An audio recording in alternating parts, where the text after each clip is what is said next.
Hi everyone, welcome to the Unit 1 exam. The Unit 1 exam will be covering topics 1, 2, and 3. So it'll be over these chapters that we've just covered.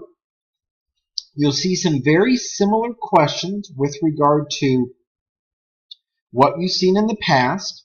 You'll have 55 minutes to complete 40 multiple choice questions.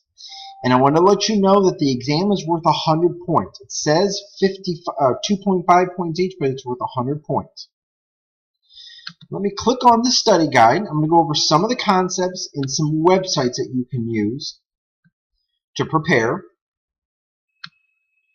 Some of the things that you will see on the exam are these concepts right here. The concepts that you will see that you will have graphs for will be the circular flow analysis, the production possibility curve, and supply and demand. So those are the questions you'll see a physical graph for. You'll probably see 15 questions with graphs roughly. So those will be very important to make sure to focus on how to interpret the graphs. Some things that you can look when you're trying to understand these graphs. If you go to YouTube, and if you put in, let's assume, supply and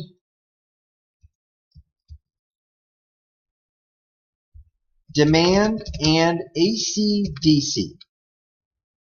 Now if you click on this, you'll have tons of videos from this guy right here that will go over very quick portions of supply and demand and the shifts. You can also switch this and put in production possibility curve. You can put in price ceiling, price floors, any of those.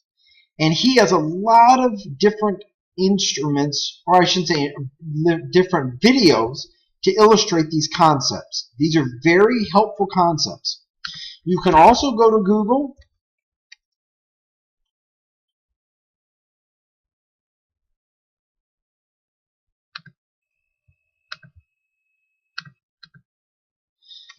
you can put in interactive graphs and production possibility curve. Now, when you do this, interactive graphs and PPC, you'll notice this graph, this website comes up. And there's some other websites. You can click on these websites. These websites will allow you to manipulate the graph and work with the graphs.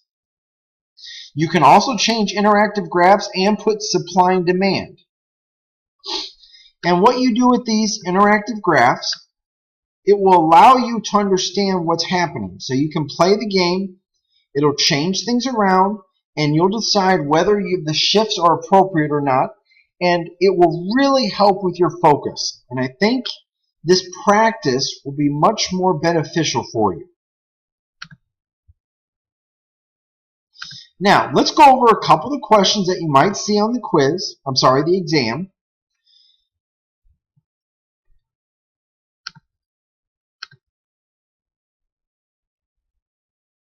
Not going to go over every one of them, but I want to go over a couple of them.